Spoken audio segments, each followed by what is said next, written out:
I just took delivery of this 1994 Jeep Grand Cherokee Laredo. The customer shipped it to me from a faraway land in hopes to recondition and sell the vehicle if it works out, if the vehicle turns out to not need too much work. So we're going to start off with a quick walk around, just me as an automotive technician. I do this professionally every day. What is it that I would inspect on a comprehensive used vehicle inspection? After the inspection, we're going to write out a list of everything this vehicle needs, everything that's wrong with it, and then come up with a simulated parts and labor estimate on what it's going to take to recondition this vehicle, so we can get an idea of whether it's worth it or not. So to start out with, being a 1994, the paint looks pretty good. It looks pretty dirty, like it's been sitting a while. Typical clear coat peeling on the hood here. It's not, I mean, this hood's pretty bad, but I think if we pressure washed a lot of that loose clear coat off, it would look a lot better. Over here on this side, body's looking pretty good, paint's looking good, no major issues. A little bit of a logo peeling there, but that's not really a big deal to me. Everything looks more or less okay body wise. We're gonna get a quick under the hood inspection. When I took delivery of the vehicle, I checked the engine oil and the engine coolant. The coolant was low, so I topped it off with just plain water to get me home. I drove it home and it never overheated or anything like that. So before we take another road test, we're going to do a quick under the hood inspection just so I can show you what I would check.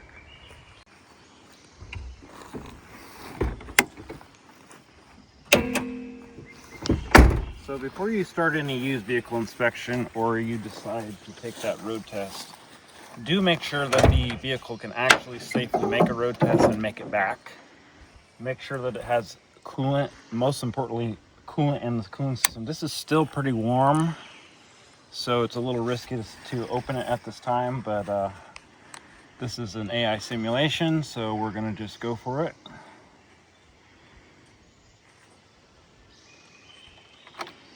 Now take a look in there.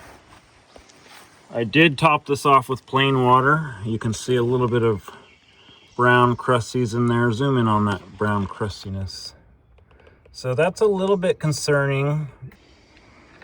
So the coolant having a little bit of rust and brown mud is a little bit concerning. It's concerning that it was low upon arrival, so we're gonna have to look into that. But when I drove it home, like I said, it wasn't overheating. So that's a really good sign that we probably don't have a blown head gasket, cracked head, or cracked block. And these inline 6-cylinders are pretty tough anyway. I don't think I've ever actually seen one blow a head gasket. Maybe crack a head, but you had to really overheat it. Anyways, so I at least know it's got coolant and it's full. We're gonna check the engine oil.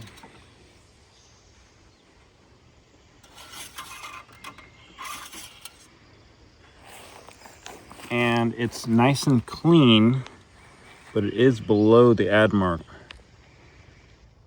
Nice and clean, but it is below the add mark, so a little concerning there. You see a little bit of rust on the dipstick. That's not always indicative of a problem, but it just kind of sometimes indicates how often the oil's been checked, how often it's been changed, etc. We need to have the engine running to properly check the transmission fluid, but I can just dip it with the engine off and get a quick visual and sniff of the fluid and see what the fluid condition looks like.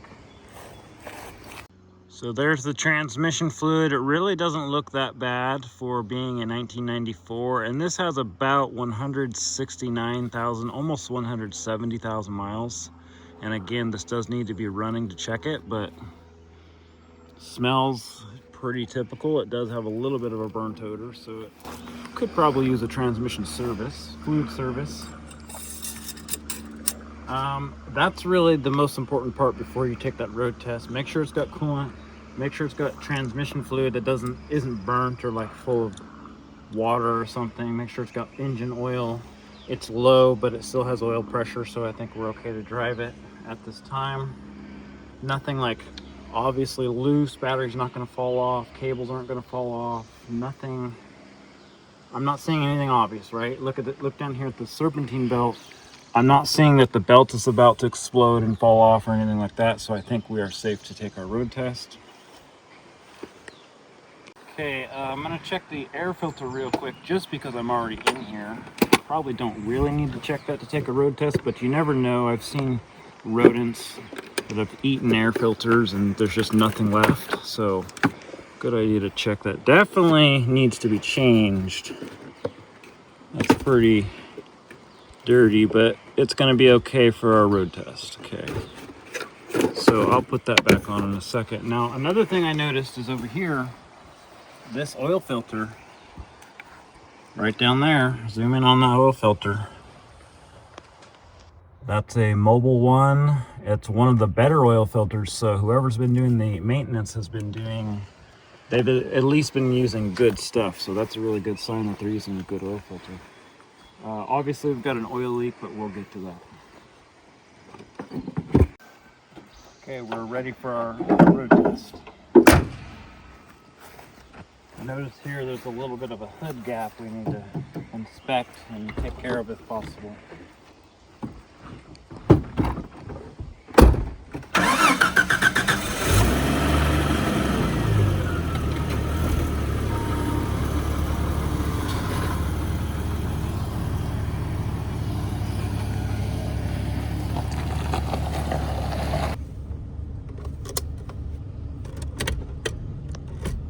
Okay, so first thing that I'm going to take notice of before I take that road test is the garage shift of the transmission. This is an automatic transmission, so shifting, moving through the shift points actually feels just fine. So I think our shift cable's most likely properly adjusted, but I'm also paying attention to how does it feel when it actually goes into gear. I'm going to put it into reverse. Is there any delay? Is there any funny noises? Put it into reverse, and it more or less goes right into gear. Put it into drive, more or less goes right into gear. I don't know if you could just see the vehicle bump, but it does want to move, so that's immediately a good sign that our transmission's doing something and it's working okay. So horn's working, and we're gonna get going.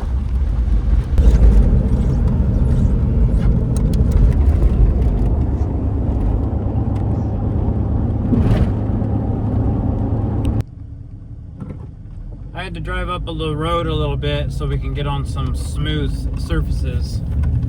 So this is a 4-speed transmission. We're taking off 1, 2, 3, 4, etc. The transmission more or less seems to work okay.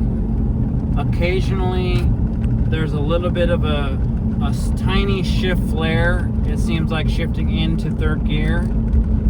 If I remember correctly, this transmission does have adjustable bands, so when we look into doing the transmission service, potentially we will look if the bands need adjustment and see if maybe that just takes care of it. Honestly, it's working, the transmission's working just fine, but that's just a little bit more refinement that I've noticed, is that, yeah, it probably needs a little bit of an adjustment or an inspection.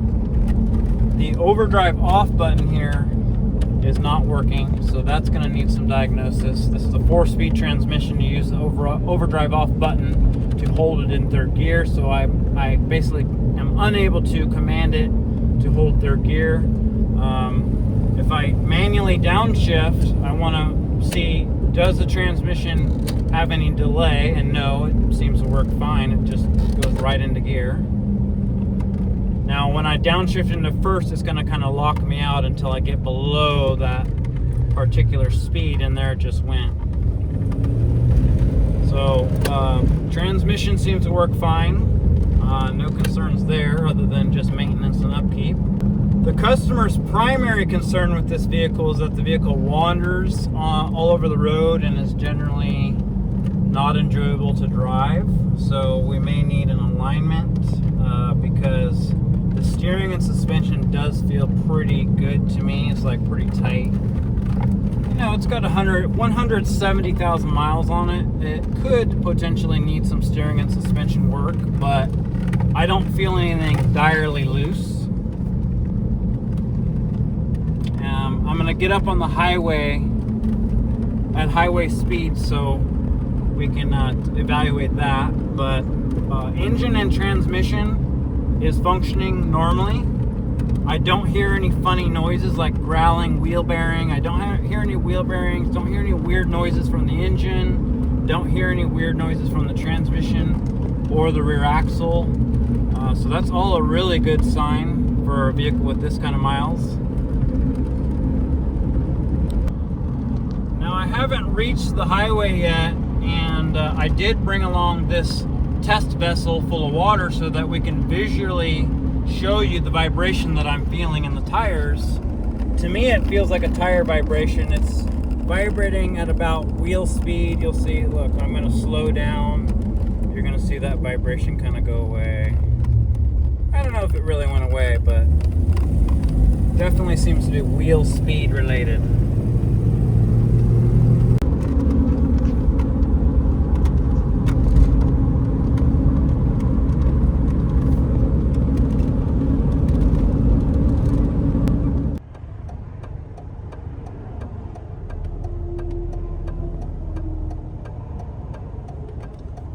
Okay, we're gonna do the pulling out onto the highway test. Remember, this is a 4-speed, so 1, 2. And I'm not putting to the pedal to the floor or nothing. See, there's that third gear, a little bit of a flare into third gear that I don't like. And there's fourth gear, all working good. And another thing I'm gonna do to evaluate transmission operation is do a detent downshift test, which just means I'm going to stomp on the throttle. So we're in fourth gear. When I stomp on that throttle, it should immediately downshift right into a lower gear, and it does. It works fine. It shifts into the next gear. I'm pretty happy with this transmission.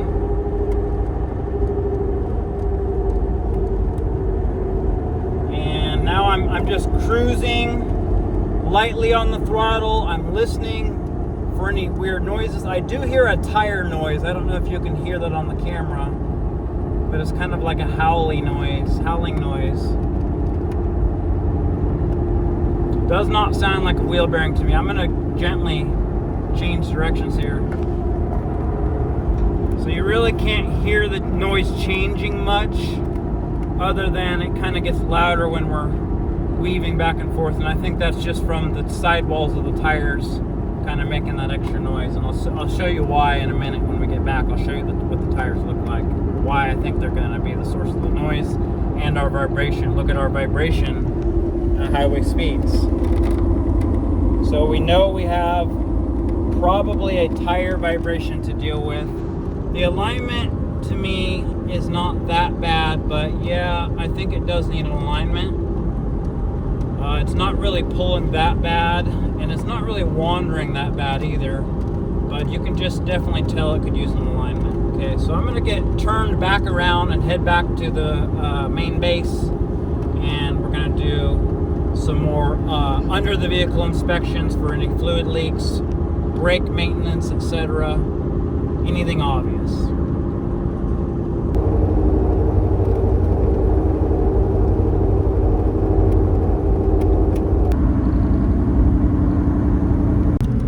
Way back, I'm just checking out little features. Cruise control does work. All the buttons are working. All the functions are working. I'm also going to do a quick brake evaluation. Does it pull? Does it make any funny noises when we're stopping? Is there any brake vibrations? To me, the brakes feel good as well. So my initial assessment of this vehicle, just looking under the hood and taking it for a road test, it's in pretty good shape. We haven't looked underneath just yet, but I was told it runs, drives, and stops, and yeah, it does run, drive, and stop. And I think we can freshen this vehicle up and make it into something else. Okay, I'm going to stop for a second and just rev up the engine. I have not noticed any concerning engine noises. Like, engine sounds pretty good. No funny noises, but what I do hear is when it's in gear and when I'm accelerating, I can hear a little bit of a ticking. I don't know if you can hear that on the camera. Might have to stick the camera out the window to hear it, but a little more pronounced when we're going uphill, so maybe we'll get an uphill shot of that noise if we can.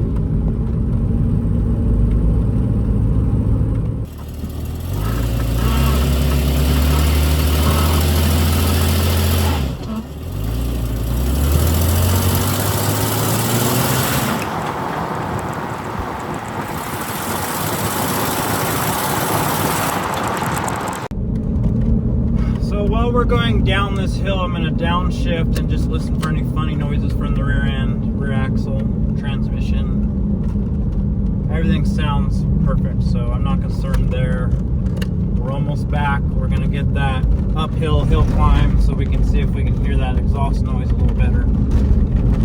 We're going over the bumps, and typical for the mileage, feels like it could use some shocks. We're kind of bouncing all over the place. And when I show you the tires, that's going to be, the tires kind of look like they're cupped, so that kind of indicates worn shocks as well. So we're going up a little bit of a steep incline. I'm going to accelerate so you can hear that exhaust noise, hopefully. So that's what it sounds like inside the vehicle. I'll slow down again.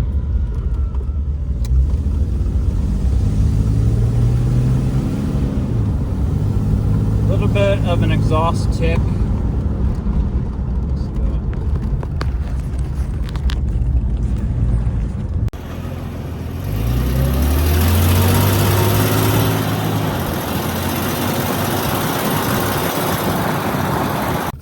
To finish off this road test, we're gonna do a little off-roading and test the four-wheel drive.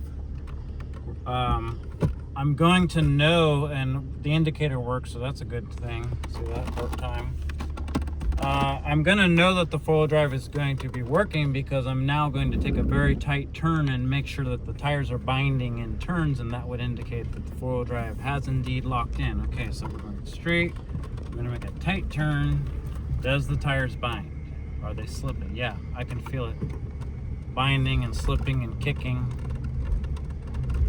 See how it wants to rock back and forth.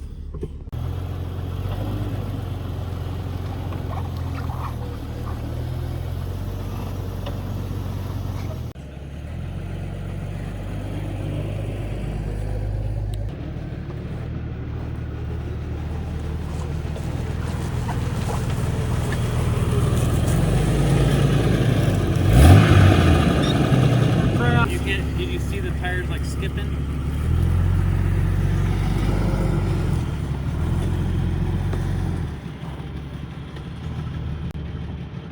Okay, I'm gonna go for four-wheel drive low and make sure low range is also working. Low range is working just fine.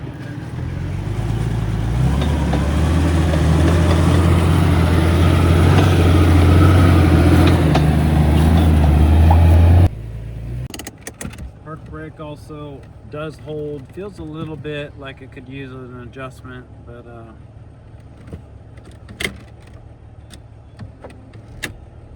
so sitting here in drive, notice that we've got a little bit of a shakiness to the engine idle, so the engine could probably use a little bit of a tune-up and adjustment. It does have an adjustable distributor, probably just needs a little bit of an adjustment. With the miles, may have some carbon on the valves or some valve seat issues, but that's all to be expected for a vehicle with 170,000 miles on it. And honestly, from what I see here already, I wouldn't mind having this vehicle in my collection. So now we're going to move on to the interior. The blower fan does work. Sounds like it's got a little bit of an imbalance, so we might have to clean the blower wheel. But the blower speeds all seem to work. The modes are working, modes are changing. Temperature's working, so that's a good sign. And if I switch all the way over to maximum AC, you should hear the recirculation door change. And it does. So the HVAC system is all working normally. Is the air conditioning working? to be determined. We'll make sure that the compressor's running, and I'll just let this run for a second. We'll see if it gets cold. Checking out the mirrors. Let me make sure that the mirrors work.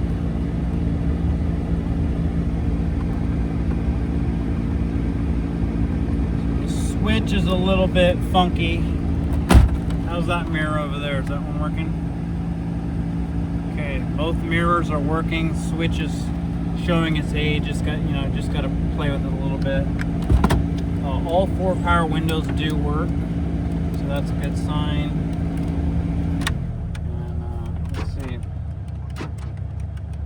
I think the power door locks.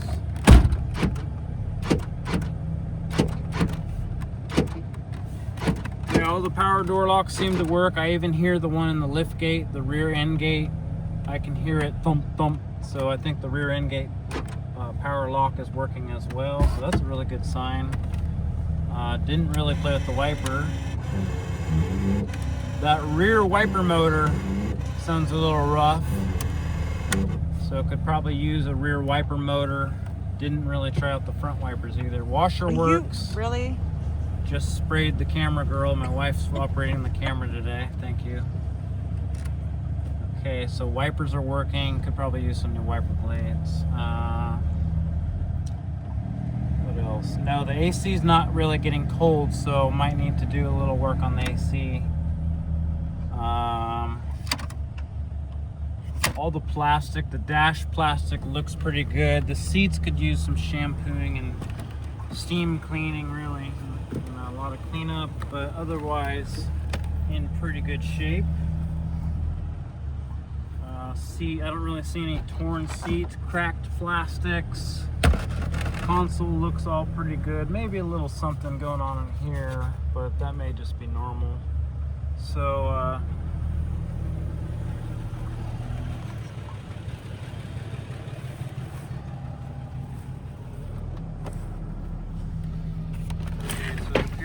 window switches in the back, or at least on this side, works. Seats all look pretty good. So interior I'm not too worried about, other than it really needs a cleanup. Now take a look at this headliner.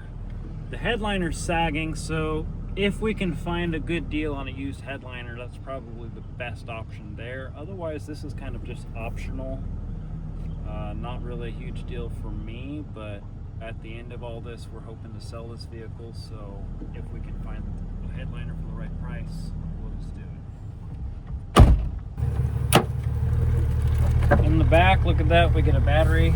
We've got a steering column shield. I didn't notice that it was missing before, but the steering column shield is off. This is our A-pillar trim and our door panel, right front door panel. We didn't really show you that yet. Okay, so it does have a spare tire.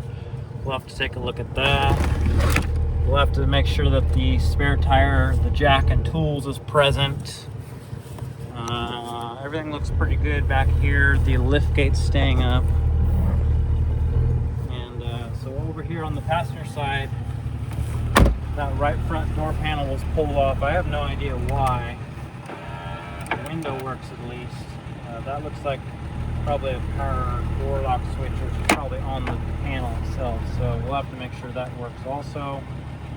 Thus far, looking pretty good. So we're gonna move on now to, we're gonna pull it into the garage and do an under vehicle inspection.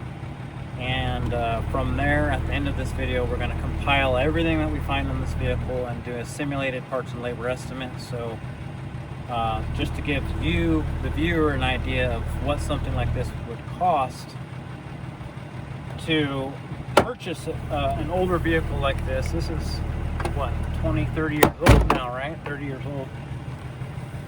And it's got kind of higher miles, so we know that when you purchase a used vehicle, you can expect that it's going to need some work. So, and again, we're going to take a look at these tires before we do that. Not really the greatest view here. Let me turn the wheel.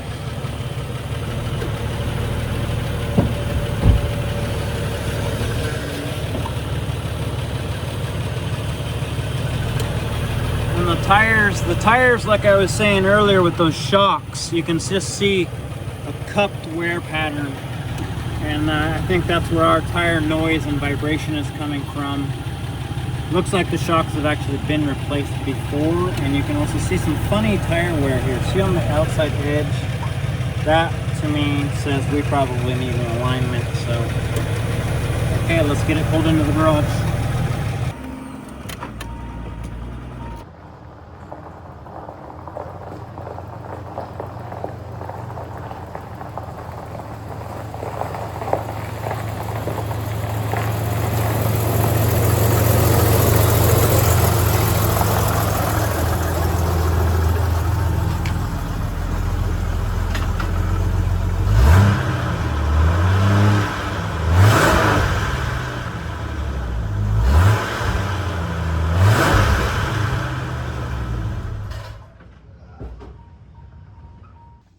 Okay, I got the Jeep parked in the garage now. I've had it sitting here for extended time because when it got off the delivery truck, the guy started it up and I saw a puff of oil smoke, so I wanted to let it sit and see if it was going to smoke again. I was thinking maybe valve seals, and I'm going to start it up and just see if we get that puff of smoke.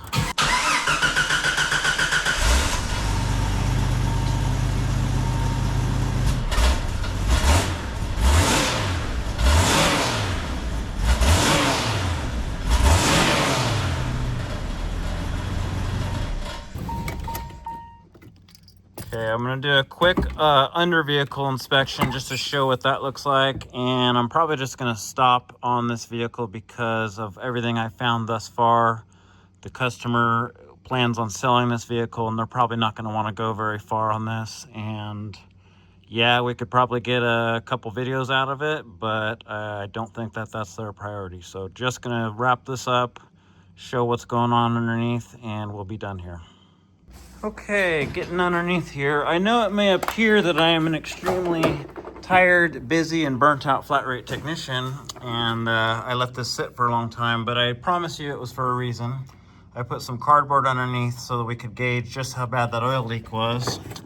And I've been observing the oil leak for a while now, and I've actually witnessed the oil drip from that drain plug a couple times, so I think it's just a drain plug gasket. But the front axle, a little bit of seepage there from the plugs there, the core plugs or whatever you call them, the weld plugs. Everything down here more or less looks typical for the age and miles. I don't think it has a really serious oil leak. It just needs a valve cover gasket and oil drain plug gasket. Get my light into place here. Okay, on that coolant leak, the coolant loss, you can see some clear signs of leakage here. So it looks like it needs a radiator. You can see that it's leaking up there. God, this stupid thing focus. There you go. So got the camera to focus, got my lighting. As you can see, the radiator itself is leaking, so that would be a pretty easy fix on the cooling system. Nothing too serious going on here. I don't think that I ever saw any water pump leakage. Yeah, a little bit of oil seepage there. So it could be timing cover, oil pan, front crank seal. I'm gonna go to the back of the vehicle, show you transmission pan, rear axle, etc. Okay, there's the transmission. Clearly got a transmission leak. The transmission's new remanufactured, and it's only got about 5,000 miles on it, so evidently they used a crappy gasket or under or over torqued the bolts there. Got some evidence of leakage here, but honestly I would suspect that all the oil leaks up front are probably blown backwards by the wind. But given the age of miles, it is possible that there's a little bit of a transfer case leak. Nothing serious. And we're gonna go back to the rear axle. Pinion seal leaking. As you can see, I put some cardboard there to kind of monitor that. And I don't know if there's enough fluid in it right now. We'd have to check it, but I'm not gonna do that today. Check if there's any. There's another view of the rear axle leaking from the rear pinion seal. No sign of a leak, like axle seal leak, on either side. So okay, so at this point I'm just going to wrap it up. Like I said, the customer's priority is to sell it and make a little bit of money off of it, or not necessarily make any money, but to just get something for it. But if you were to purchase this as a used vehicle and do all of the repairs yourself, I think this would be a good purchase and you could make this into a good vehicle. However, if you wanted to flip this car, purchase it cheap, do all the work and try to sell it for a profit, I think you're gonna lose on that. So like I said, if it was me, I would absolutely scoop this up and fix it up, because everything I've seen thus far, nothing serious. I could absolutely make this a good, reliable vehicle, but we're not gonna do that. So thanks for watching. That's all I've got for now. And hopefully you learned something about inspecting a high mileage used vehicle.